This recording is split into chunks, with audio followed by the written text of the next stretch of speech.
All right, so now that the world is hearing about toilet paper at the beginning of this video, let you see that we're in a real classroom and I'm not in a sterilized environment. So, yeah, where, you know, weird things aren't going on. People can tell this is a legit classroom now and that I'm not just like sitting in an empty room doing this. So now I've spent 20 seconds talking about this, they probably turned me off. But if you're still with us at this point, let's chat a little bit about Piecewise. We're going to talk about the algebra part of this first. And again, when we're doing this, we've got two decisions we have to make. First, which function am I using? Because I have three different ones up here.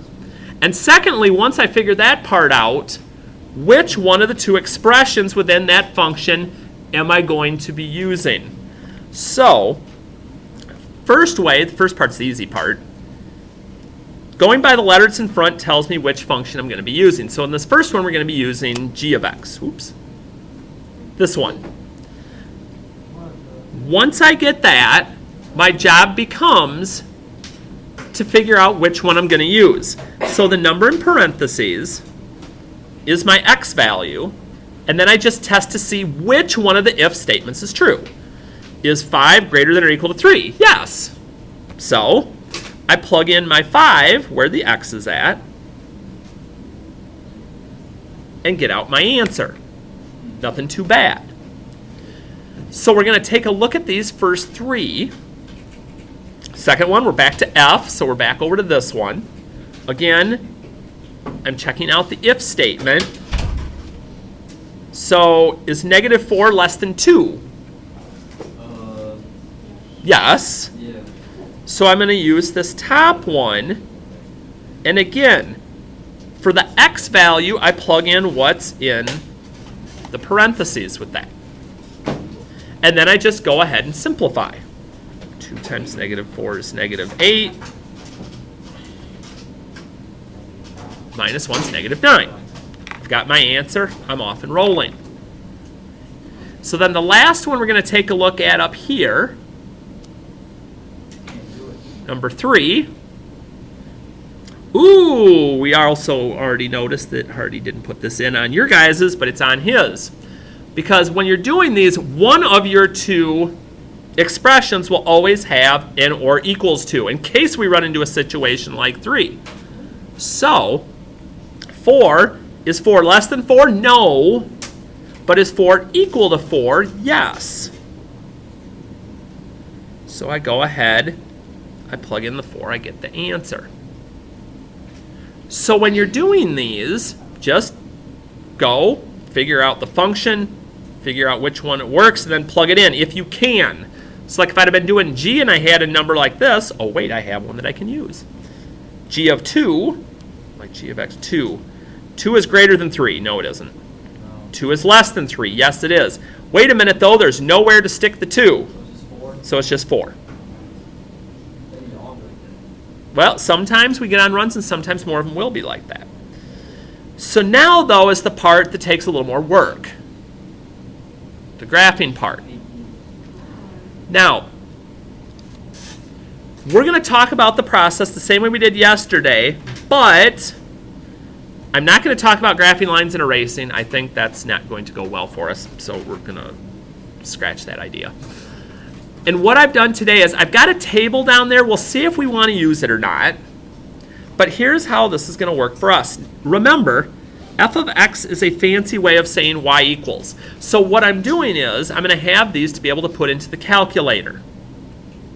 So I get my calculator, get that popped up here. And my job is going to be to take the expression, put it into my calculator. So again, y equals, if you have something there, just hit the clear button, it'll wipe it out. And we're going to type in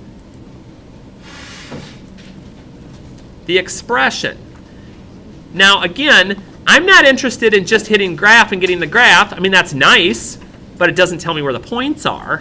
So I'm going to go ahead and do second graph to get the table up. Now, I don't want every single one of these digits. I'm not making the whole line. I'm only making part of it. So a little bit of review from yesterday.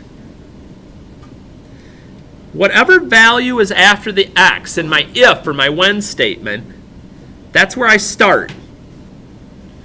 So I'm going to be starting with my points at -1. But here's the part I've got to think about. X is greater than -1. Okay, so if I've got -1 here, do I want the -2 and -3? Or do I want the 0 and the 1? The 0 and the 1, because they're greater. So I'm going to use those 3 points to plot my 3 values. So at -1, it says we're at -5. Again, little dots for this, because we're going to make an adjustment here in a minute. At 0, I'm at -3. And at 1, I'm at -1. But again, don't just draw a line all the way through. This is piecewise. Okay, starting at the x is -1. So this point, am I going to put an open or a closed circle? Open, because it's not or equal to. I did that again. What am I doing? So open circle. And from that open circle, we connect the dots. And that's all I do for that first one. So for the second one, we kind of repeat the process with our new expressions. Let me swing over here so we can see. So we've got, some of you I think are ahead of the game already. So x plus 7, second graph. Again, I know that I'm starting at x equals -1 again. But this time, I want the 2 values that are less than or equal to -1. So -2 and -3. So once again, we'll go ahead and we'll start plotting. So -1, -1 positive 6, -2, 5, and -3, 4. So right, on that first one, where I'm starting at the -1, since this one is less than or equal to, that's a closed-in circle. So at my -1 value, I make my dot bigger and closed in, connect the dots, and I'm done. These graphs can look really, really crazy depending on what values you're given within your function. But that's going to be the way we consistently are going to do these to make sure that we get all the values and get them in all the right places.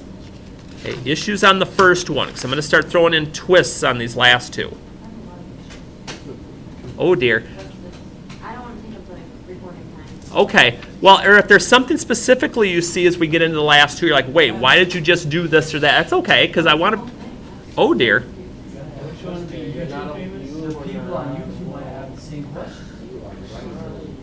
Got some future teachers here with wanting to ask some questions. So, I get back here to the next one, and again, just keep running through and trust the process right now, and we'll get the understanding built in as we're doing it.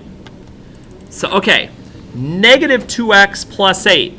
Remember to use the negative and not the minus, because otherwise you'll get an error message. So I'm going to bring the chart up. Scooch this over for a second. Again, that value in the inequality tells me where I'm going to start. So this time I'm going to be starting at 0. Now the question becomes, x is greater than 0. What are the other two values I'm going to be using? Am I going to be using 1 and 2, or am I going to be using -1 and -2? If x is greater than, I'm going to be using 1 and 2, because greater than means we're moving to the right. We're moving more positive. Once I get that part situated, I'm ready to start graphing. So 0, 8, 1, 6, 2, 4. Get my 3 little dots. And again, what type of dot is going to be at 0 where I start? Open, because it's not or equal to. So this is open, and I connect the dots to the other two. And then we do it one more time. Here comes a weird part. You're like, wait, there's just a number there. Okay. Let's look at it graphically and then look at the chart. We'll kind of see, oh yeah, makes sense. It's just a horizontal line. Okay. If I look at the chart, 8's everywhere. Doesn't matter where I go. So, for this one, I'm still starting at 0. It's less than or equal to, so I'm going to be going into the negatives. Now this is the fun part. So at 0, I'm at 8. Okay, wait a minute. Well, we'll talk about that in a second. You're like, there's already an open dot there. We'll chat. We're going to. At -1, it's 8. At -2, it's 8. It'd be 8 for the rest of my time with it. So yeah, now this becomes an issue because you're like, well, wait, that's or equal to, which is supposed to be a closed-in dot, but there's an open dot there already. What do? Close it in. And connect the dots. Sometimes we're going to have some overlap. That's okay. But that's my graph. Same process. Like, okay, that was a little weird, but still works. All right, now it's time to blow our mind.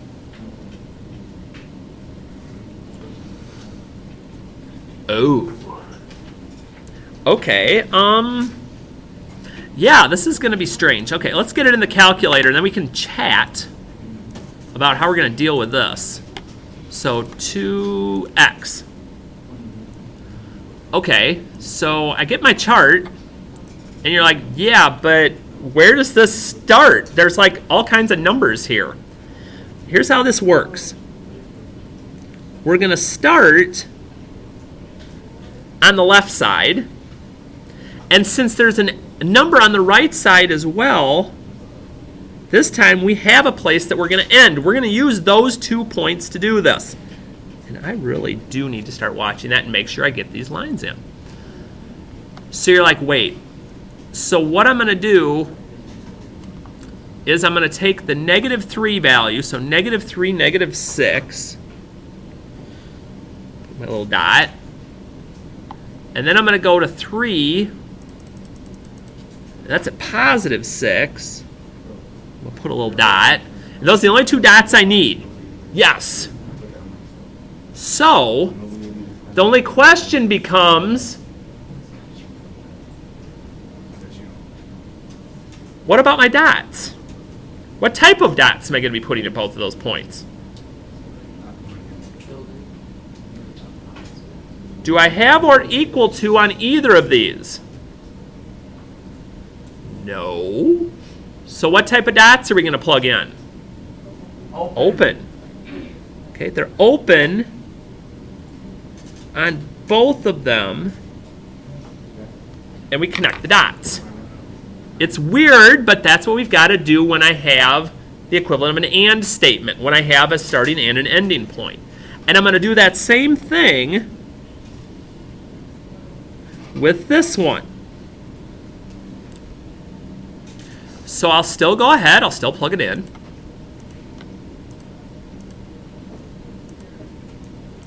Get my chart up. Go find my values. So when x is 3, my y value is -1.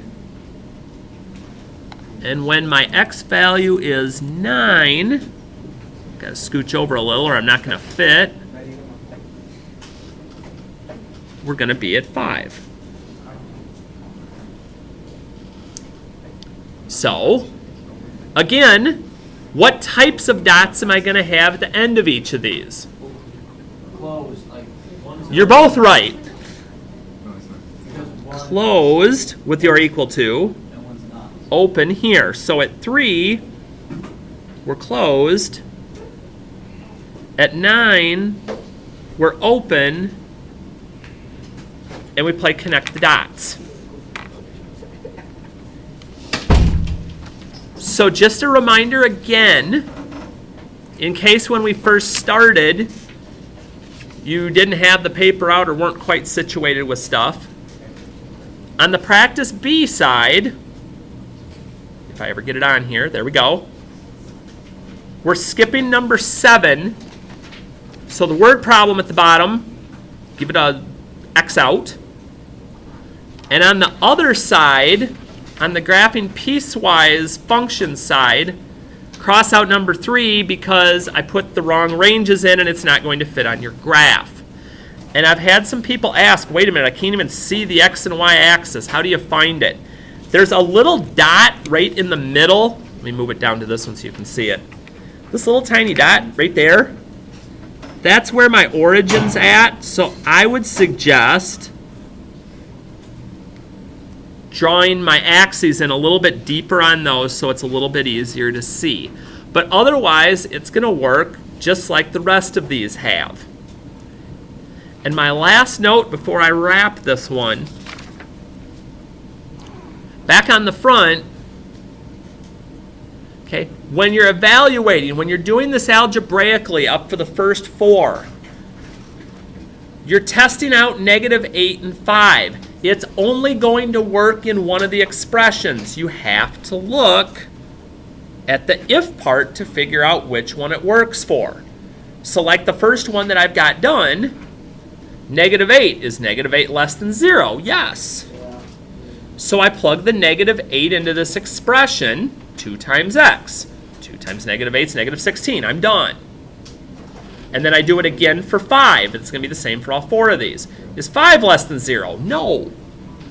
Is 5 greater than 0? Yes.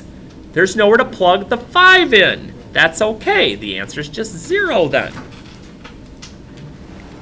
So again, like always, you've got keys up front. You've got time to work with. Use them wisely. I'm watching. Yes, even at home I'm watching. Walk around. There must be like a camera somewhere in the room that you're in. I can't help it if it's creepy. It's what I got to do to get you to do this. So please work on this stuff, and I will be happy to help out if there's anything that I can help with in here.